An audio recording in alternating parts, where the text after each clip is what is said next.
I am John Pfeiffer. I am a B Floridian partner. I own Pampered Yards. We're based out of Tarpon Springs, Florida, which is in Pinellas County. I have a full-service lawn care service, including fertilization and pest control. And today we're going to talk about the proper way of mowing your yard. The very first thing we need to find out is what kind of grass you have. If you have St. Augustine grass, if you have Bermuda grass, or if you have Bahia grass, it's very important to make sure that it is cut at the proper height. For example, St. Augustine, your normal St. Augustine like Floridian, which is here, should be mowed at 4 inches. Bahia should be mowed between 3 and 4 inches.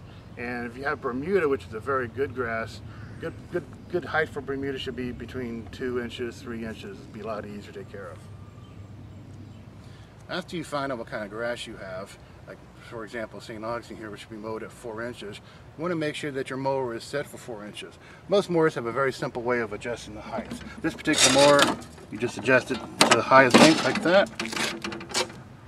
Then to double check it, you want to make sure on a hard surface that from the hard surface to the top is 4 inches. The mower blade is right about up in here. It's very important that your lawnmower is in tip-top shape. One of the best ways of doing that, and for the best health of the grass, is to make sure that your mower blade is sharp. It doesn't have to be sharp enough where you can shave on it, but it's got to be, you have to actually be able to feel a little bit of an edge on it. To get your blade sharp, you can either do it yourself if you feel confident with that, or you can take it to a lawnmower service center, and for a small fee, they will sharpen your blade for you. One thing you do not want to do is mow after a heavy rain. Do not mow when the ground is soft. What's going to happen is the wheels of the mower are going to sink into the ground a little bit, and that will cause your mowing height to actually be lower to a point where it could actually be scalping your property. Those of you out there that have larger lawnmowers, such as your riding lawnmowers, need to be even more careful about mowing your grass, leaving ruts in your properties. Ruts will cause the lawnmower to sink a little bit lower, causing you to mow your grass lower. And if you mow your grass to a certain point where you're scalping it, that's the #1 cause of turf death in your yard. One of the biggest problems I see in homeowners especially is they like to water their properties way too much. By watering your properties way too much is going to lead into unnecessary weed problems and also some fungus problems. When you get that, then you have to call your pest control company to come out, take care of that. It's going to cost you money. While watering properly to begin with will not have these problems as much, and you'll save you some money.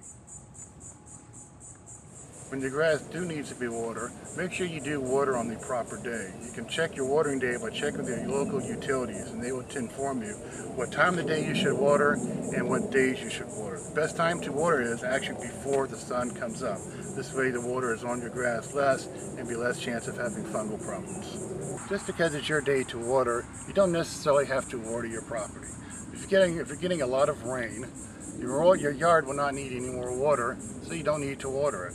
Make sure your watering system is working properly, your controller is working properly, and by law you are required to have a rain shut-off device, so when it is raining, your lawn sprinklers will not come on. By following these Florida-friendly tips, keeping your mower blade sharp, mowing at the correct height, and proper watering, you'll have a nice healthy yard for the whole season.